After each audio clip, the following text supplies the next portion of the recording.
Hello everyone and welcome to episode 5 of my Orc Shaman level 1 through 60 Let's Play series in the Season of Discovery. Where last episode we logged out in the Crossroads after an adventure in the Stone Talon Mountains and a little bit of an adventure in the Barrens that took us to level 20, where we now have a two-handed axe and we can use our new Ghost Wolf spell to transform into a Ghost Wolf to run 40% faster, which is really cool. And in this episode, similar to last episode, I want to go ahead and journey to a brand new zone in the game. And now that we have done some stuff in Stone Talon Mountains, we might return there a little bit, and we might return to the Barrens a little bit to do more quests as well. But I primarily want to focus on and look at this new zone where we went west out of the Crossroads to go to the Stone Talon Mountains. Today we are going north out of the Crossroads to go to Ashenvale, which Ashenvale is a level 20 to 30 zone, kind of like level 18 to 30, but really it's like starting at like level 20 is kind of when you want to do the first quest there. And then we will have a few more quests here starting around like level 24, and then we're going to have a large chunk of quests to do around like level 28, 29-ish. But Ashenvale is a really exciting zone that I am super excited to get into, so let's go ahead and run along this road here. Where in the Season of Discovery, Ashenvale is probably the most important zone in the game right now, because we have Blackfathom Deeps, which is not a dungeon that I am really planning on doing, and I'll talk more about that in a bit. But we have Blackfathom Deeps up here that was turned into a raid, a 10-player raid, which is really cool. And then Ashenvale as a whole now has a zone-wide PvP event, which, similar to the raid, might not be something we really look at, but I'll kind of just go with the flow, and if it starts you can kind of check it out. But I'll talk a bit about some of the issues with that. And there's also a battleground that is kind of located here that we can also talk about in a little bit, but I mostly just want to get into the zone and start exploring it, and we can talk about all that technical stuff later in the episode. Whereas we head into Ashenvale, we have one quest that is currently taking us there, and then we have another quest in Orgrimmar that we could have picked up when I was in Orgrimmar at the end of last episode, but I forgot to. But I think we can go ahead and pick this up the next time we go to Orgrimmar, and we can turn it in. But it's going to send us over in the same direction of where we can currently go, which is, I think we just pick up this quest here called the Ashenvale Hunt. So we're going to miss out on this quest, but that's okay. It is just 160 experience, so who cares? But that is going to send us to one of the two major horde towns where we can get this flight path here, and we can also get this flight path all the way over here. Whereas we are in the deep part of the Northern Barrens, we are approaching the border to Ashenvale, but I want to go ahead and take a quick detour because we can see the entrance to the horde part of Warsong Gulch, which is the first PvP battleground in the game. And we're here at the Morshan base camp, and basically this is a location where we can queue for Warsong Gulch alongside major horde cities, and this is where we can spend some of our Warsong Gulch currency, where we have a level 25 rogue here, and we have a special portal into Warsong Gulch where if you run up to it, it just like has a prompt for us to like join different Warsong Gulches. But if we come over here to the Warsong supply officer, we can see that there is nothing for us apparently, and I guess we have to wait until we have gotten some reputation with them in order to do that. And I don't think that's how it was in the past, but if we come into our reputation here, we have the Warsong Outriders, fierce orcs of the Warsong clan, locked in battle against the Silverwing Sentinels in Warsong Gulch. So a very, very cool thing. But let's go ahead and continue towards Ashenvale. We're here, we have the Morshan Rampart that we can go ahead and come up to this guard tower right here, Kadrak, who is kind of like a popular NPC just because of his placement in this tower, where a lot of people will run up the tower, myself included. I've done this a few times already in the Season of Discovery. They'll continue running up the tower and go to the top level, and they have to stop at the middle one and come around here to talk to Kadrak to turn in this quest, which is a quest where we have to deliver reports to 3 different like Warsong soldiers around Ashenvale, 2 of which are pretty close, and then 1 of which is at the Zormgar outpost, which is pretty far away. But let's go ahead and enter Ashenvale, which is a complete change of what we have seen so far in this Let's Play series, where we've had Durotar, the Barrens, Mulgore, and Stone Talon Mountains, which are a lot of plains, and other than Mulgore, pretty dry locations, where Ashenvale is a very dense forest. But as we enter Ashenvale here, we are in the Nightsong Woods, and we can go ahead and run down this road here, where it looks like the battle for Ashenvale, the PvP event, is currently in progress right now. Where if you look at our map here, we can see that there is some weird thing going on there. I'm not entirely sure what all that is about, but there are some basically different alliance and horde bases located around here. Laradar, the keeper of the grove, the leader of the space, really cool because he is a raid boss in the modern version of World of Warcraft, and they kind of added him here to be a part of like the game. But it looks like there are only 2 minutes remaining, so we are kind of just going to skip out on that. And we're also going to skip out on this quest right here, which is a level 24 quest. And we can go ahead and just run towards Splinter Tree Outpost, I believe. And there are a ton of Splinter Tree Raiders coming right here, and Torek. It looks like that is the escort event going on, and it looks like there are a ton of dead people. There is a person on a wolf right there that's riding around. It looks like there's some PvP stuff going on right here. There's a Ghost Paw Alpha, which is level 27, and I kind of want to avoid that. Looks like there are a ton of humans on some Night Sabers right there. And let's go ahead and run up this way maybe. I'm kind of going off track right now, but I kind of just want to explore this a little bit and kind of see what's going on, where they are running through the mountains here, and you can see if they are trying to fight one of the horde bosses around here, where we have Farin River. And let's go ahead. Oh, there's a 27. I think I might skip on that now, and we can explore more of that in the future. It looks like there's 0 minutes left in the battle for Ashenvale. I think there's a way to get up here from this side. So let's go ahead and just continue along the road here, where we can go ahead and get our Warsong Scout update, and then we can also pick up a level 24 quest that is not an escort, so we can just pick it up safely, and we can look at doing that in the future, where it looks like there is just a ton of people in Ashenvale. As I mentioned, Ashenvale is a very large and important zone right now in the season of Discovery, and there's going to be a ton of people around here. Let's go ahead and cut up here, I guess. I'm feeling brave again. Level 27, let's ignore, oh, another level 27. And it looks like we have some alliance here that are fighting at this Blade Master. So I'm going to completely ignore this, and there are quite a few alliance characters right here, and they are all fighting this Blade Master, but the event ended, so they are kind of just out of luck. And they probably would have been able to kill that boss, but they were a little too slow. And I am most definitely not going to start fighting these alliance, because one of them is 5 levels higher than me, and there was like 50 of them right there. So let's go ahead and go back this way, and we can actually go to Splinter Tree Post now, where we have a little camp on the outside there, and then we have a watchtower right here that we have the Warsong Scout that we can go ahead and get a report from, and then we can pick up this quest. So let's go ahead. I forgot to open a bundle of reports, so we can get these Warsong reports, and we can go ahead and pick up this quest, and then let's continue down the road really quickly before going into Splinter Tree Post, and we can go ahead and meet up with the Warsong Outrider and get that report. This Ghost Wolf form sure is nice. We are zooming across this map right now. Where here is the Warsong Outrider. We can go ahead and turn in this report and get an update, and let's go ahead, get back into Ghost Wolf form, and run back towards Splinter Tree Post. I have to get used to that 3-second cast time instead of a 1.5-second cast time that I have a lot of muscle memory with when it comes to riding a mount in the Wrath of Lich King version of this game.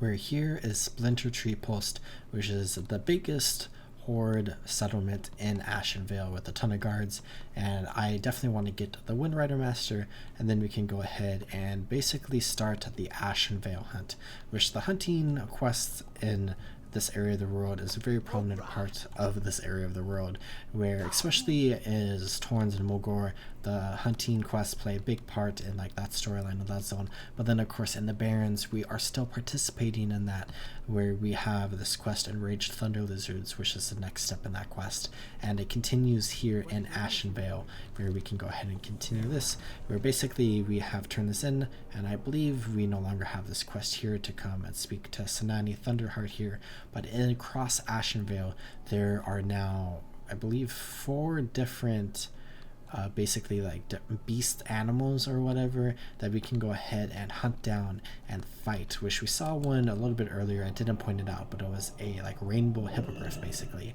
and somebody fought him and they are now dead. but Sharp Talon is the name. But there are a couple of others. I think there's a total of 3 we can go ahead and find, and of course Sharp Talon is a level 30 mob, so that took like quite a few people, and we are not going to be able to do that anytime soon. But we can go ahead and continue towards the last Warsong soldier that we need to get a report from, the Warsong Runner, which is located in Zormgar Outpost, which is very close to Blackfathom Deeps, all the way over here. And we have to run across the entirety of Ashenvale, where we now have this flight path and Splinter Tree post that we can return to from any other flank master in Kalimdor, as long as we have the connections. And once we make this run, we can go ahead and get this flight path here, and we can basically just fly back here whenever we need. Where basically the only quest we can really do right now is going to be 2 quests over here, where we can fight some Naga and we can also fight a Hydra.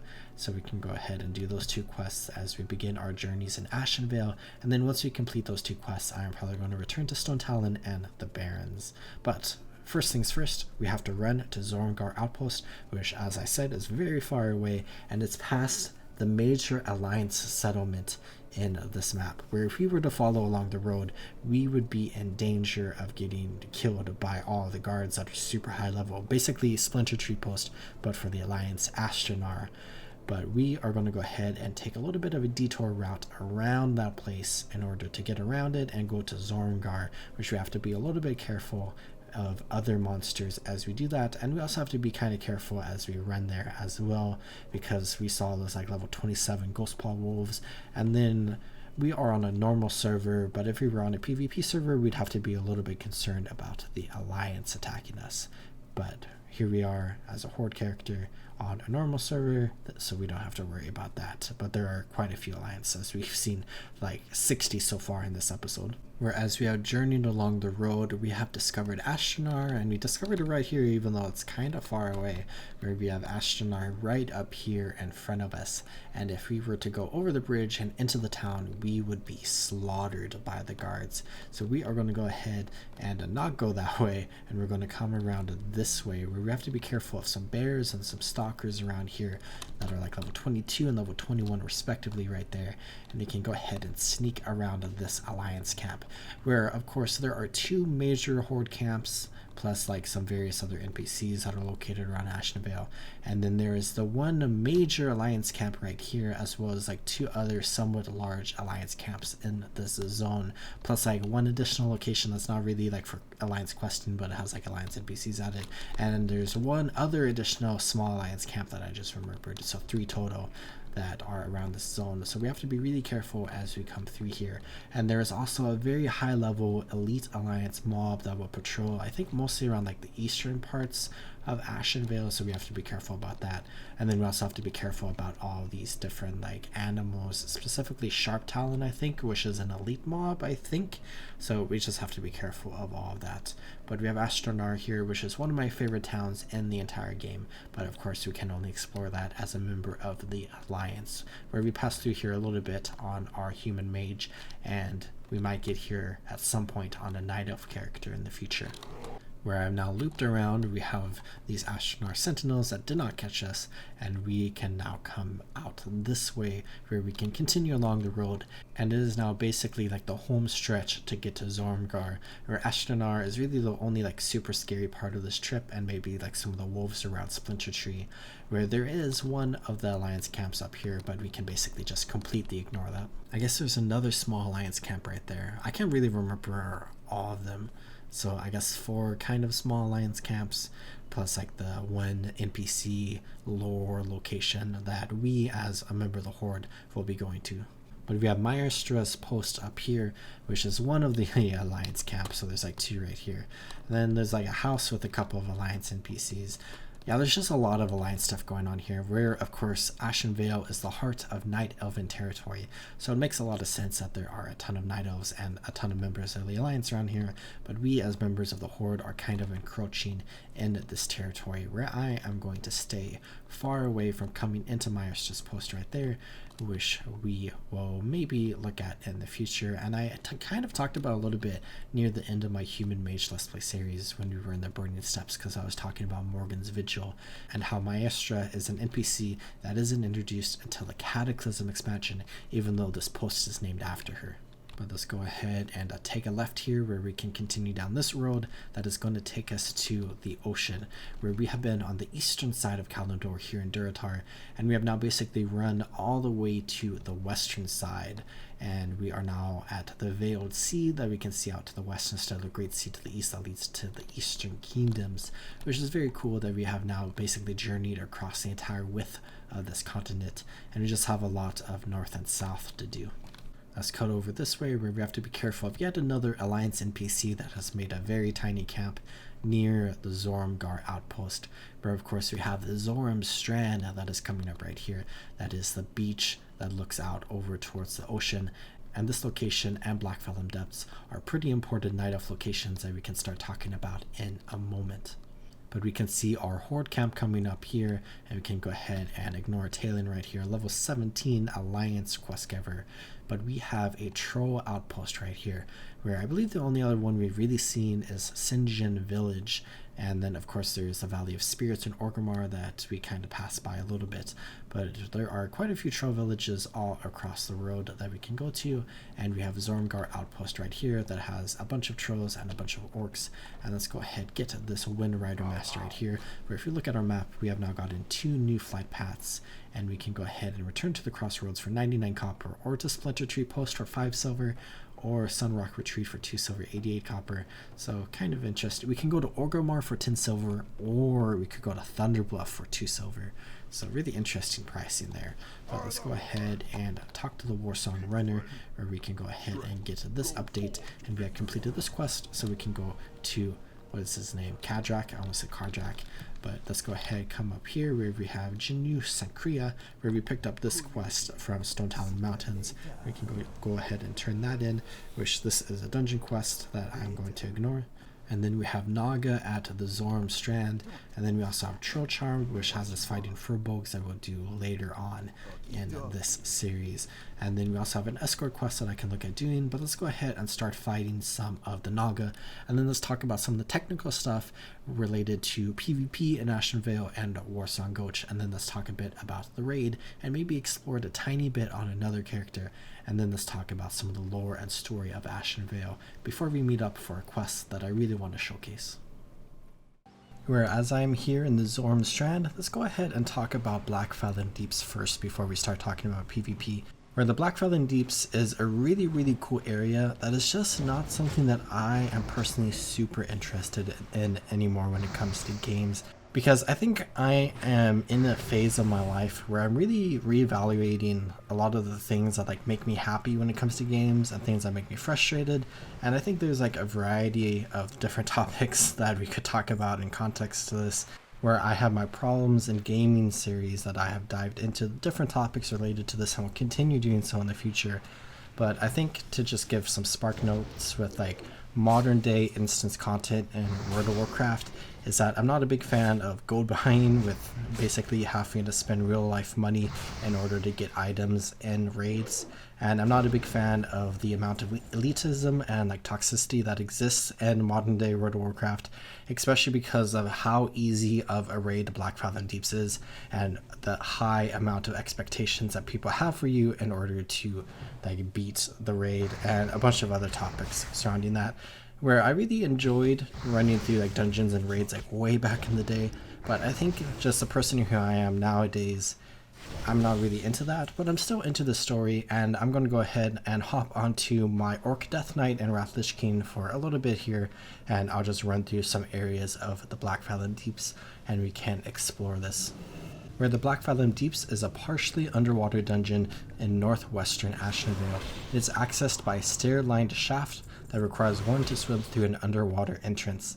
The deeps are comprised of a series of watery caverns leading deep to a temple devoted to the old gods.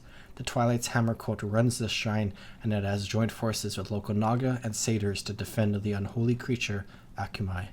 Though once sacred to the Night Elves, it has been desecrated by the corruption of an old god.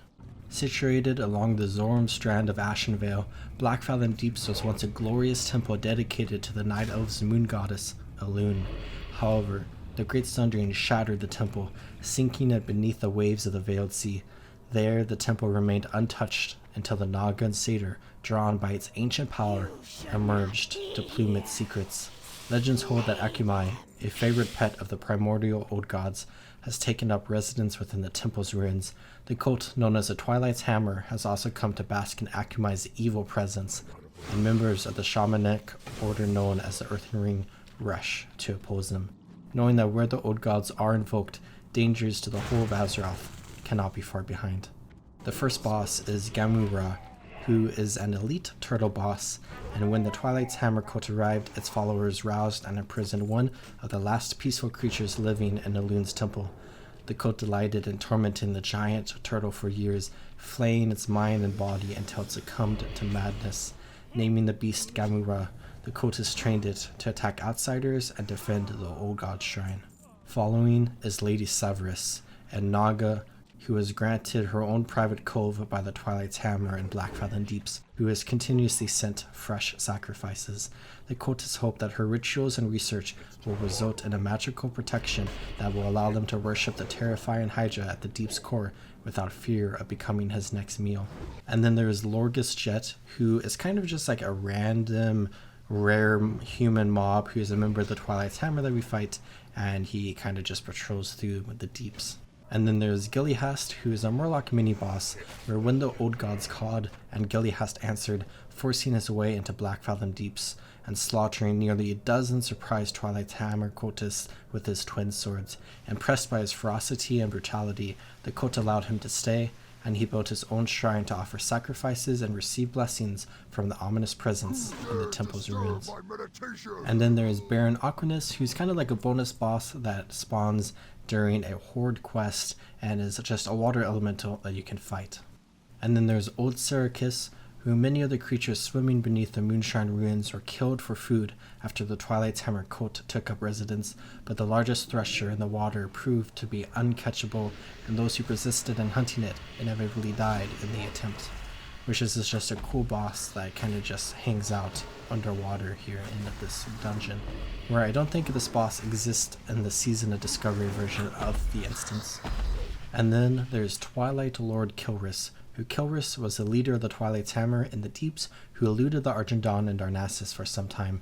They even considered him dead or missing for some time, but they knew that whenever evil made its presence known in Kalimdor, Kilris had played a role. According to Bashana Rune Totem, Kilris was a creature of evil and sought to bring the world back to a time of chaos by worshipping such creatures as the old gods.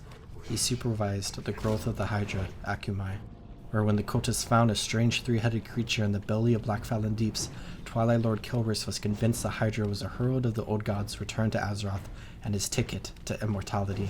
Kilris personally supervises the growth of the monster, even feeding him his own subjects to satisfy his wild hunger. And then there's Akumai, the final boss of Blackfathom Deeps, who is a Hydra, and Akumai is an ancient evil who carries within her a small measure of the old god's power. This three-headed Hydra is greatly feared for her mindless savagery and insatiable hunger for living flesh, but the Twilight's Hammer worships her as a divine sign that the old gods will soon return. Where this entire dungeon is a pretty cool dungeon, has some great vibes, and is pretty fun to play through if you do play through it with a good group. And I have some good memories of going through this dungeon back in the day, and it was nice to re-experience it here. But let's go ahead and head out of the dungeon and back into Ashenvale, where I've completed a bunch of the quests in Zoram Strand, or 2 of them specifically, and a PvP event was about to start with the battle for Ashenvale, basically like map-wide PvP, like kind of like a meta event in Guild Wars 2. Where basically whenever this event ends, it enters a phase where the Alliance and the Horde have to like prepare for it. Where basically anytime that like Alliance or Horde players kill a mob anywhere in Ashenvale, it progresses like the percentage readiness of each team, and once both teams are at 100%, the battle starts. And I had to wait a little bit because it was like starting, and it was kind of, there was like a group organizing, and I was just killing a bunch of beasts and getting some leather while I waited.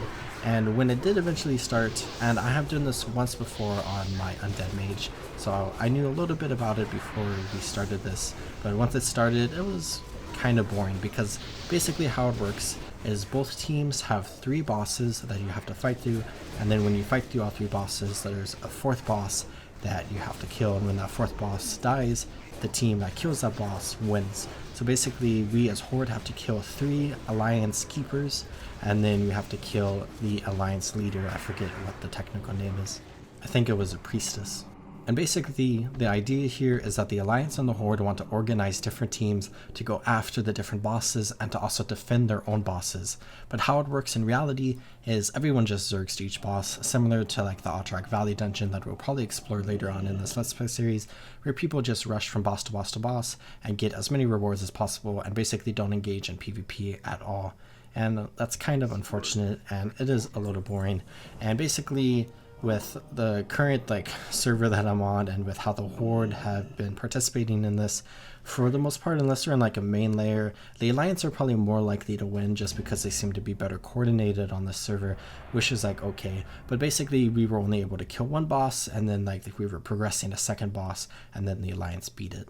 Where after that was done, I decided to actually do Warsong Gulch, which I had been debating if I wanted to do it or not, and I decided to say heck it and just go into this since I had to go back to the Morshan Rampart, and I decided to just head over to the entrance to Warsong Gulch, and I did Warsong Gulch, and it was not the best experience of my life. Wish PvP in World of Warcraft is just not something that I enjoy too much anymore, but I am glad I got to do it like once in my Let's Play series to kind of just showcase it here. Where when I first joined, within less than 10 seconds, maybe within like 5 seconds, there was somebody who was upset that I was level 20, which I guess is fair to them because most of the people in Warsong Gulch is like level 25, and I'm like 5 levels lower than them, so I'm kind of contributing less in that sense. But I think I did more than that person, so I guess who's the weak point of the team there.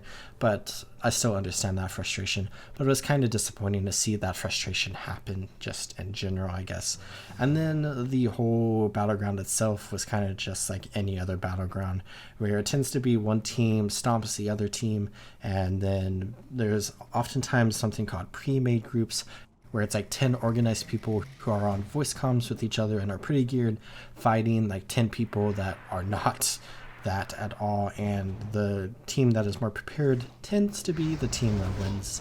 Where I think there was actually 2 groups on the enemy team that were basically like fighting against us, but it was still like okay, I guess. It was a pretty quick experience, so it wasn't long and drawn out where people were being toxic for a very long time. But basically how Warsong Gulch works is that there are 2 bases, and each base, one for the Horde and one for the Alliance, has a flag in it, and you're basically trying to capture the other team's flag. So it's basic capture the flag, where if both teams have the flags of the opposing teams, neither team can capture. So if we are on the Horde here, for example, and the Alliance have the Horde flag, we have to defend the person carrying the Alliance flag on our team, and then we have to send some people to go kill the Alliance carrying the Horde flag to return it to our base, to which then we can capture it. But we got pretty stomped here, where we picked up the flag one time and we got out. But that's okay, and I'm glad that I got to experience Warsong Gulch a little bit, and it kind of fits into the theme of this episode, where we're talking a lot about war with like the event in Ashenvale and then Warsong Gulch, and then something I'll talk more about in a moment. But now that I'm not in Ashenvale anymore and I've completed all the quests that I wanted to right now, I'm going to go ahead and go around the road, mostly in like the southern Barrens, but a little bit of stuff in Stone Talon Mountains and a little bit of stuff in Ashenvale. But let's go ahead and talk about Ashenvale as a whole, where Ashenvale, also known as Ashenvale Forest, is a wilderness region south of Darkshore and Fellwood, west of Azara, and north of the Stone Talon Mountains and the Barrens. Ashenvale is also the term used for the larger forested region, which includes most of Western Hydro, including Azara.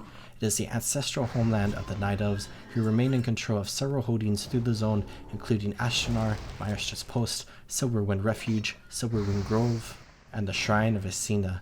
The Horde has more recently established a settlement in the eastern part of the woods, Splinter Tree Post, as well as a smaller camp on the western beach, Zorangar Outpost, along with several Warsong camps situated from Cargathia Keep, all through the southeast to the Morshan Rampart in the far south.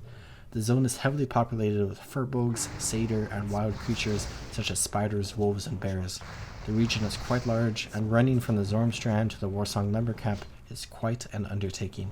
Since the zone is contested, there's often a lot of skirmishing going on throughout the woods, and attacks on the faction-based settlements are not uncommon. The zone is also a major travel hub for both the Horde and Alliance, even at higher levels. Where Ashenvale is an ancient forest and has been in the caring hands of the Night Elves for thousands of years. It was not until more recent years that things changed, with the coming of the hordes of lumber harvesting camps, as well as other much more insidious groups. The demons of the Burning Legion have holdings in Firescar Shrine, Fellfire Hill, Demonfall Canyon, and Demonfall Ridge. The vile Satyr inhabit ancient elven ruins at Xavian, Nightrun, and Saturnar. The vicious Worgen have taken over an ancient shrine near Fellwood. Cursed green dragonkin have slipped out of the Emerald Dream Portal at Bow Shadow, and corruption taints the once clear waters of Iris Lake and the ruins of Stardust. The Horde have seized control of several holdings in the eastern parts of the forest, and beyond their base at Splinter Tree Post, they have harvested the trees for lumber at the Warsong Lumber Camp and the Warsong Labor Camp.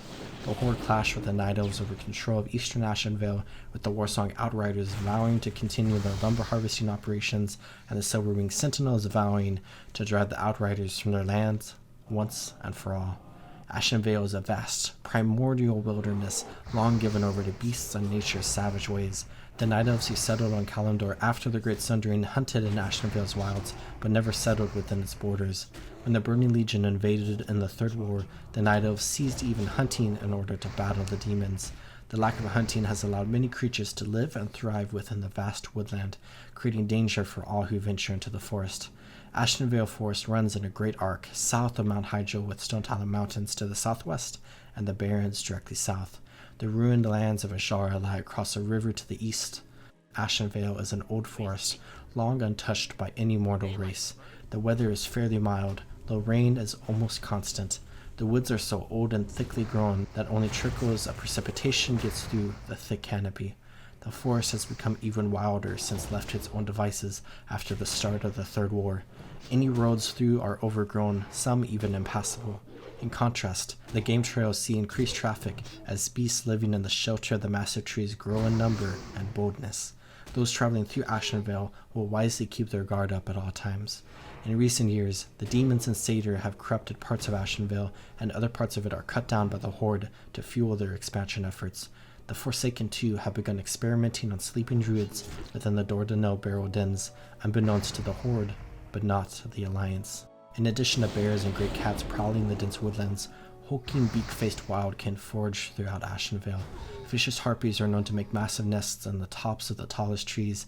They hunt at dawn and dusk when the light filtering through the canopy throws the forest into a confusion of shifting shadows. Ancients, sentient trees who act as wardens of the forest, roam Ashenvale as well. Ashenvale is under the protection of ancients and the Night Elf Sentinels. Neither had established a community as such within the forests, though preferring to leave the vast woodlands in its natural state. Ashenvale boasted no cities. The old forest inhabitants are primarily beasts, and there are a few humanoid settlements. It is devoid of any notable ruins. Travelers through Ashenvale should treat these forces with respect, especially if they hope to reach their destination. The Ancients and Night Elf Sentinels guard Ashenvale zealously with constant patrols.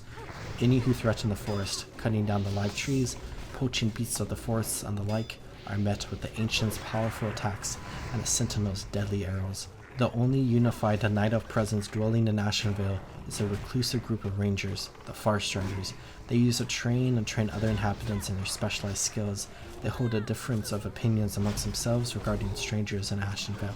Some believe that their duty is to welcome and protect travelers as long as they show no threat to the force.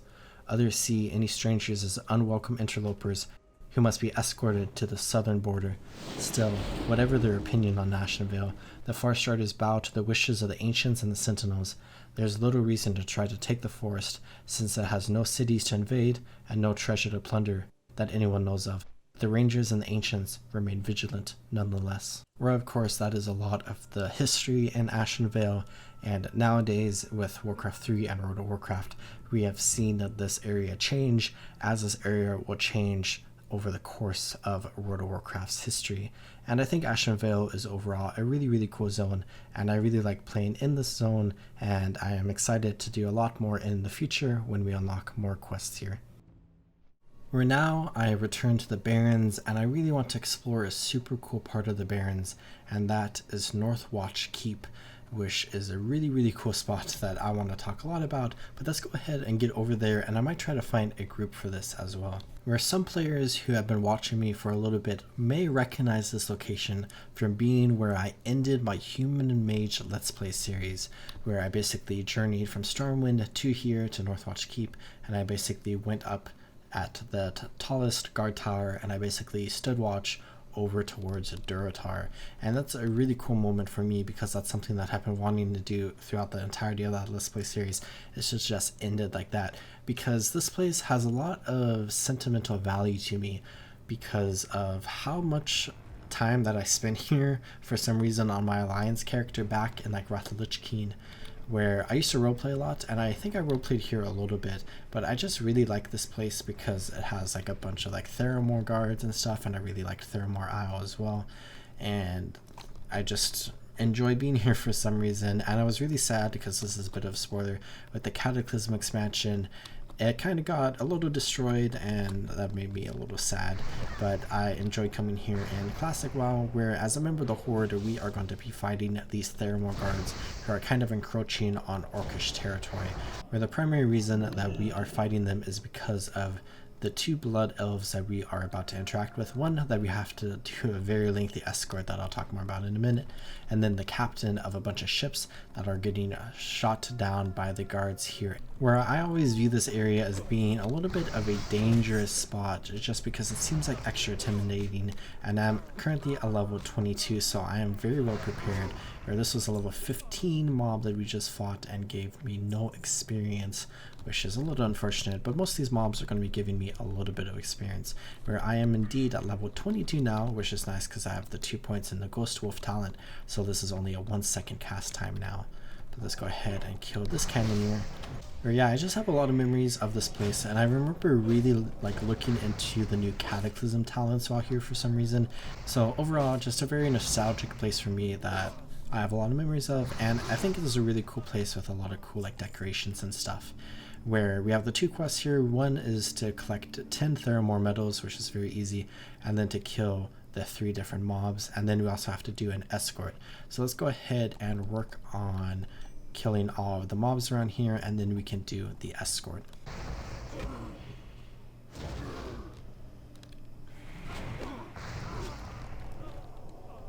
Where of course that tower up there is the tower that I ended my Human Mage Let's Play series at, looking out over towards the northern parts of Kalimdor. But this tower is kind of the last tower that I need to come into to fight the final boss of this area.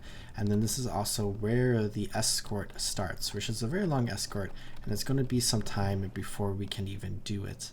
There are a lot of people around this area, and they're just not talking at all. It looks like we've got some sort of grouped form, so that's fun for us. So we can go ahead and kill this captain, and then we can get back down to where the escort begins. But this is where the escort quest begins, so let's go ahead and just hang out here a little bit. So here is the escort mob that just spawned, so we can go ahead and begin this escort, where we have a team of 3 people. I guess someone logged off, so we can go ahead and explore out of this area. And basically we waited quite some time for this escort mob to spawn for us to begin this quest, and this is one of the longer escorts in the game, where we have to basically escort him out of Northwatch Hold, which is a little challenging if you're like by yourself, but with 3 people here it should be easy. And then we have to basically take him all the way to Ratchet. And as we have gotten to the front gates, we can go ahead and leave this area, which again is just a random area of the world that holds a lot of sentimental value for me. And we can also wave goodbye to our human mage character who is parked at the top of that tower, and we can go ahead and continue along the coast here. At last, free from Northwatch Hold, I need a moment to catch my breath. Now I feel better. Let's get back to Ratchet. Come on, Athos. Looks like the South Sea freebooters are heavily entrenched on the coast. This could get rough. where he is a level 17 mob, so we have to be a little bit careful here because of the levels of these mobs. But since we are a level 25, a level 24, and a level 22, it should be pretty easy. South Sea Cannoneer is attacking. But yeah, this escort quest is a very special one because it is super slow. He takes a moment to breathe. He has a very high aggro range for like all the different mobs around here, and he obviously says something whenever he is attacked by a mob, which I guess is a good thing because it kind of helps you point it out that that is happening. And it just takes a while to get to Ratchet, but I think it's overall a pretty fun quest, where we had a very interesting experience up in the hold, and now we have this quest here. So it's just, you know, a couple of really notable quests, I think. And here we are to Captain Thalathas Brightsun, and we have reunited him with Galtheris. We can say TY all, and we can go ahead and leave this party and turn in these two quests, which should net us a little bit of money and a little bit of experience, where I don't think I want that, so I'll take the extra money from that. And then this, I think I do want this. So let's go ahead and grab that, and then we can equip this, and then we can also upgrade it, where I have now completed those two quests. We are almost a quarter of the way towards a level 23, and I think I want to do one final thing in this episode, where I want to head back to Orgrimmar, and I want to explore the Feast of Wintervale, which is the winter Christmas event for World of Warcraft. So let's go ahead and fly in to Orgrimmar, where as members of the Horde we can come to Orgrimmar, and if we were members of the Alliance we could go to Ironforge to participate in the festivities. But of course there's a little bit of stuff in like every town across Azeroth, which is cool. And since we are only level 22, and since it is only it just became the 17th that I've been recording this, there's only a few different things that we can do. So let's go ahead and quickly come over here where we can pick up this quest called Great Father Winter is here, which is basically going to send us over here to Great Father Winter, because he is here with this giant tree with a bunch of presents under it. And I think starting on the 25th we can actually open some of the presents, where there's like 6 different ones or something like that, where you can open one if you're like level 10, level 20, level 30, and so on. But it is currently the 17th, so we cannot do that. Where Great Father Winter and then Smoky Wood Pastures is kind of like a parody of like corporate capitalism and how it's interacted with like Christmas and other holiday events in the real world here. So we can go ahead and complete this quest, but we get a quest called Treats for Great Father Winter, where we need to cook gingerbread cookies, where we can only get the recipe for that from Smoky Wood Pastures here, or from the other Smoky Wood Pastures here. So let's go ahead and get the gingerbread cookie recipe, and we could do the eggnog recipe as well. Where a really fun thing is we can actually buy wrapping paper, and then we can wrap an item in our inventory, and then we can give it to another player where they have to click on it to like unwrap it. And we can also buy snowballs and candy canes and holiday spirits. But let's go ahead and learn this gingerbread cookie, which we also need a ice cold milk for this quest, and we have one right now, which is very convenient. And then we need 5 like small eggs, or what are they called? Small eggs. So we have gingerbread cookies here. So let's go ahead, come to our bank really quickly. And do we have any eggs? We have deep moss eggs, which is not helpful for us. So let's go to the auction house. And I think they're going to be very expensive, but I think I can just go ahead and spend a little bit of money on it. We'll get the money back. Which, while I'm here, I can also look for rough stone, and we could complete this supply shipment, and we can get a little bit of money from that. But small egg, so it's going to cost us like just over like 42 silver, just over that. So that was 3, right? And then 2 more, and then let's look for rough stone really quickly. I somehow bought a little extra rough stone, but that's okay. Let's come to the vendor here, and we need to buy 5 holiday spices, and then we can bake or cook these gingerbread cookies and maybe get some points towards our cooking here. Got 1 point. We're now 74, so we have 2 more coming in, 1 more coming in. Can we make it to 75? No, it was unlikely that we were. Where we do need to get to 75 to learn crab cakes, and then 80 for dry pork ribs.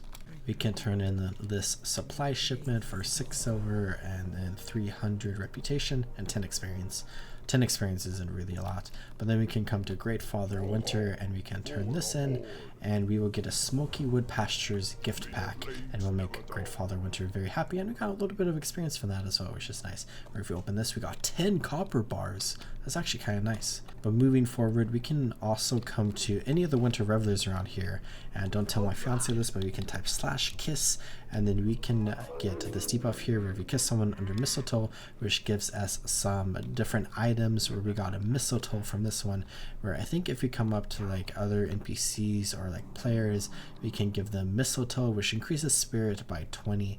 So we can just pass it around to like random people. We cannot give it to ourselves, but we could like ask other people for it.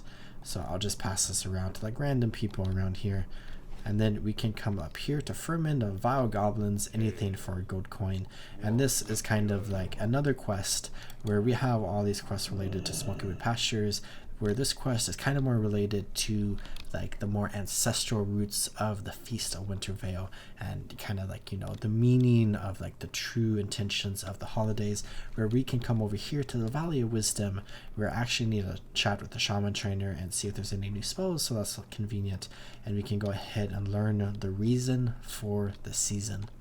Where really quickly, I wanted to point out that there is like a statue or like a wooden sculpture of Manoroth here with some of his armor. And of course, Manoroth is a pit lord that Grommash Hellscream defeated and basically freed the Horde. And then Thrall, War Chief of the Horde, has his armor on display here, which is really cool. But let's go ahead and come into Grommash Hold here, and we can go ahead and quickly chat with our Shaman trainer, where one of the Shaman trainers is actually who we need to talk to. And I might have actually come to the Shaman trainer earlier. It looks like I did do that. I did that on Thunder Bluff, now I remember. But let's go ahead, turn in the reason for the season, and then we can feel free to read the book The Feast of Winter Veil to learn more about the holiday. And when you're finished with the book, deliver it to Karen Bloodhoof in Thunder Bluff. So let's go ahead and read The Feast of Winter Veil. The later seasons of Azeroth are marked as a time of change in many cultures. The dwarves and the Tauren especially look to a legend of the coming Winter Veil, the blanketing of the land in snow, thus heralding a time of renewal as a time for celebration. Though the understanding of the legends that the races of Azeroth share are not dissimilar, the ways they choose to acknowledge them are as diverse as the races themselves. The legend of Great Father Winter. The term Winter Veil is said to stem from a supernatural being referred in many cultures to as Great Father Winter. As he would walk the land late in the seasons, winter itself would be his billowing cloak. In his wake was the blanketing of the land in snow, and thus it is said that Great Father Winter would cast his wintry veil over the land. Though parts of Azeroth may lie in snow, it gives the land time for rebirth and renewal. The dwarves. Ever consumed with the research of their origins, the dwarves choose to celebrate the season as a recognition of Great Father Winter himself. They consider him to be the personification of one of the ancients of Azeroth, the Titans. Much as they claim lineage in one degree or another to these mystical beings, they consider their snowy home of Dunmerle as a prime example of Great Father Winter's blessings. The Tauren and their shamanistic understanding of winter, along with their recent emergence into druidic endeavors, fed well with the legend of Winter Veil. They focus almost entirely on the renewing aspects of the lore, however, leaving legend worship to those races as they view it, less in tune with the nature of things. Many Tauren choose this time as the right time to give thanks for the blessings of their new home in Mulgore. But really quickly, as we read through this book, I wanted to showcase one additional thing with the Feast of Winter Veil here, where we have the PX238 Winter Wondervolt with some of these Smoky Wood Pastures Wonder Form operators, where we can walk into this and be transformed into a gnome, which is a very interesting thing that goes on. But, you know, it makes sense because it's like the whole, you know, Winter Veil Christmas thing, and we're gnomes here. And we have very snazzy outfits. And I think Ghost Wolf, yeah, it actually removes the gnomish disguise there. That's kind of funny. Feasting. The idea of feasting during this time of year is one that traces its origins to the legend itself. As Great Father Winter walked Azeroth, bringing winter in his wake, it is said he would provide a bounty for those who welcomed his presence. As such, the idea of feasting during the Winter Veil would bring together communities as they shared whatever they had. Typically, a single day of merriment and feasting welcomed the change. awe and anticipation of the land's renewal. Modern day observation. Other cultures have begun to recognize the Feast of Wintervale as a time of great celebration, though not in the same traditions as the legend bases it in. Customs, often unrelated to anything other than a chance for celebration and gift exchange, have made their way into modern day observation of the season. Even the image of Great Father Winter is sometimes used, but more as a harbinger of commercial exploit rather than as a supernatural titan. Where of course this is a really interesting piece of lore that is based off of some stuff in real life, and of course people have different ideas surrounding all of this, but I think it's cool to read through. And we can go ahead, and what I'm doing right now is flying to Thunderbluff, where we can go ahead and turn this book in to Cairn Bloodhoof, and that is almost everything to do with the Feast of Wintervale, where there's some other stuff, and it gets expanded on over the years of World of Warcraft's lifespan, where modern day retail WoW's Feast of Wintervale is a little bit different than this one, but largely it's kind of the same thing. And there's one big quest that we aren't able to do because we need to be level 40 to do that quest, and then of course opening the presents, which we might see in passing in the next episode. Where here in Thunderbluff we have a very great tree here as well with some presents underneath it, but no Great Father Winter. And we have Cairn Bloodhoof, the High Chieftain of the Tauren, that we can go ahead and chat with. Take heart, young boy. Earth Mother is near. And we can go ahead and turn in at the Feast of Wintervale, where he says the legends and lore surrounding the Wintervale are ones that have faded from the forefront of public. I think this is a typo, but it's supposed to be thought over the years. Yes, I know that the goblins are helping to revive the season for their own ends. The fact that our people reflect upon it, at least in some form, does good to keep such lore alive. Your desire to go beyond the material and learn about our past is an admirable trait, young shaman. I salute your wisdom. And we got a little bit of experience from that, which is nice. And I think on that note, I'm going to go ahead and off camera clean through my inventory, but that's going to do it for me in this episode, where I think this ended up being a little bit of a longer episode, and I hope you all enjoyed watching it, and I hope you all are taking good care of yourselves. Remember to drink some water, check your posture, and subscribe, and I'll see you next time in the World of Azeroth. Goodbye.